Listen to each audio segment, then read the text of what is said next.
Brothers and sisters, we prepared some points for your reflection. Please share them with your loved ones. The first question is, how do I experience God's compassion in my life? Papaano ko nararanasan ang malasakit ng Diyos sa aking buhay?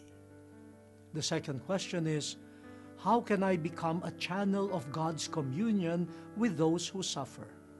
Papaano ako magiging daan ng pakikiisa ng Diyos sa mga nagdurusa?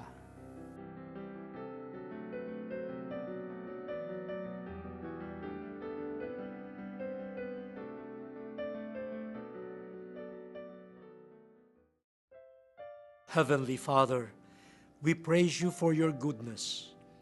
We thank you for sending our Lord Jesus Christ to mend our brokenness and bring us back to you. Through him, our brother and mediator, we beg you to continually bestow on us your mercy and love.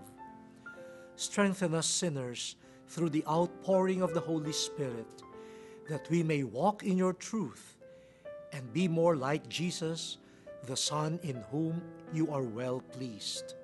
Amen. Thank you for spending your morning with us, brothers and sisters. Let us put into action the lessons we learned today. I pray that the Lord may be gracious to you always.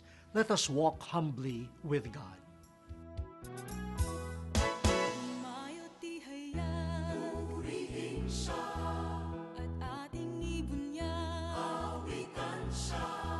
Pagliligtas ng Diyos nasa krus ni Jesus, ang siyang sa